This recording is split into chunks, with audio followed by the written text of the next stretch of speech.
Now, this time I'd like to talk about Oasis. Now, Oasis was the most amazing invention. It's a foam that you soak in water and you can put flowers in it and it will be wonderful. Now, I have to use it.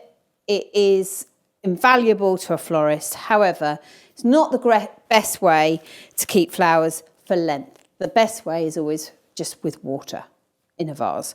However, for this, I'll need some Oasis. I found myself an old pot. This came out of some antiquities place, very cheap.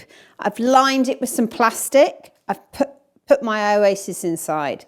Now, the trick with the Oasis is this. You fill your bucket of water, you get your brick of Oasis, you put it on the water and you let that brick sink down into the water. Do not push the Oasis down, submerging it in the water, because you will only create an air block inside. And then that will never get wet. It will never get wet. So just let it suck up the water as much as it can, and then you're ready to go. I've cut it, this is taken one whole block, and I've cut it to shape, a big bit in the middle and 2 bits either side. So I'm ready to go. Now, the downfall of using Oasis is the fact that you have to cover it, because it's not very pretty, and you have to cover it with foliage. But in this way, I've got another way for you. I went out and raided, as always, some moss. I found this moss last year under a stinging nettle patch, and I just thought, oh, I remember that. So when the stinging nettles died off, underneath with this wonderful moss, and brilliant at Christmas time when you're doing your wreath, which I'm sure I'll be showing you one day. Also, if you had a pot of hyacinths and you want to put it in a pot, and just a little bit of moss around the top of the pot just hides the ugly bit and makes everything look fresh and lovely. Anyway, here we go. What I'm going to do for this arrangement anyway is surround my bit of old stinging nettle there, just to distract the eye away from that expanse of greenery.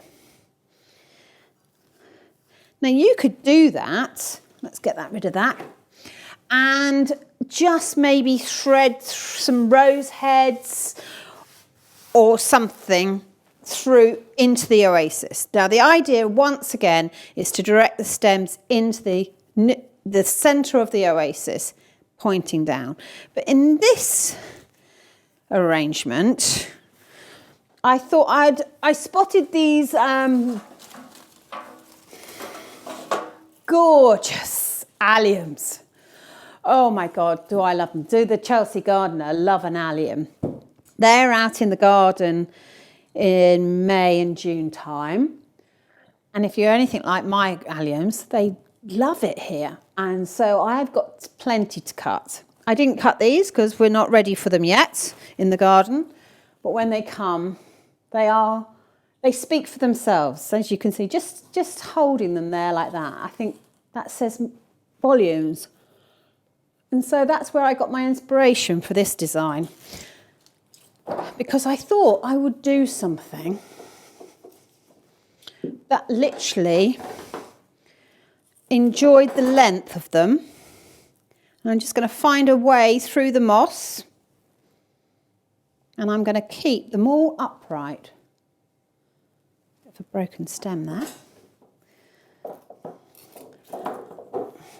The only thing about them is they do stick together. Right, and I'm going to cut them at different lengths. I'm going to keep them all vertical. Is that the right way? Right word. Just find your way through to that Oasis.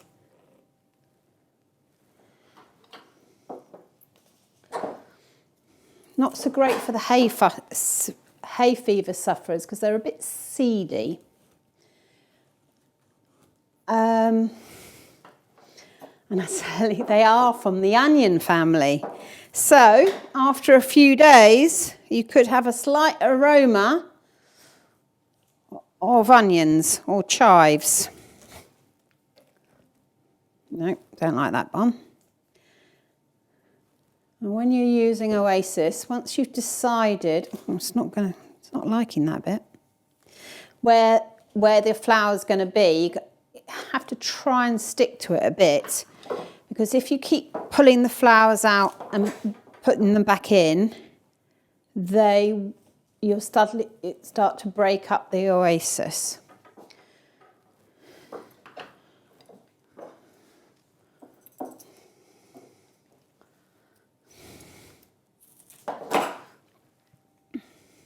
Now these you'll find these on a decent flower store, I'm sure.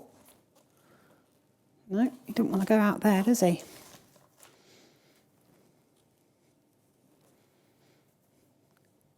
Just finding my way through.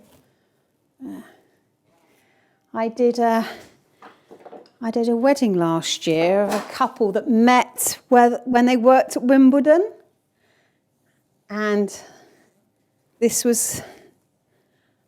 So they wanted Wimbledon to be part of the designs for the wedding. Right.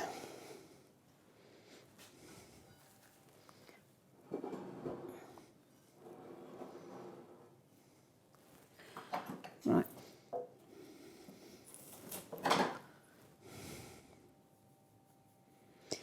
And yes, sorry, I've gone off cue there a bit. Yes, so we use these together with lime green foliage in quite a lot of the displays. I probably don't need to use them all up, but I am going to now. Maybe a little bit of a shorter one there. Now, that's done the top. Now I think it's quite good to keep this bit low. So here's my Aralia leaves from the garden. Firm and statement-like, I would say. They work brilliantly in a flower arrangement, and you can keep them short.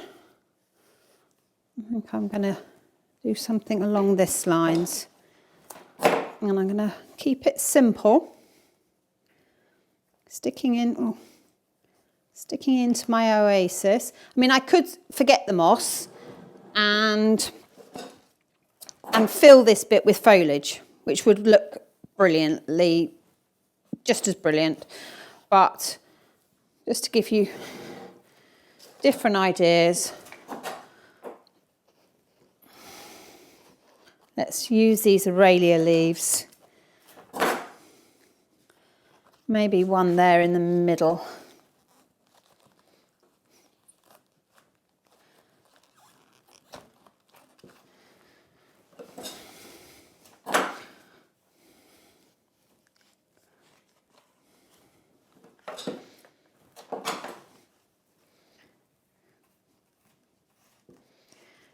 Always pointing to that centre again. I feel I want something else. Oh, I know. What about these gorgeous Hypericum leaves, flowers? They are flower, but of course they look like a foliage. They can smell a bit like curry, funny enough. I don't know why. Not now, but when they start to go off a bit. And I think the green of those bring that a little bit alive. You often find this in the garden, a red one, or slightly brown. that turns into a yellow flower. But this is a hybrid, it's green. I have yet to see this in anybody's garden. As always, I'm always pulling that bottom foliage away from the bottom of the stalk. So cutting on an angle, taking that bottom bit away, and just let's put that last one there. And really, I think we're just about there. Might need a little bit of playing with. It's quite hard to do this when you're talking at the same time. But there you go. I think that's all right. That's not bad. Have a go.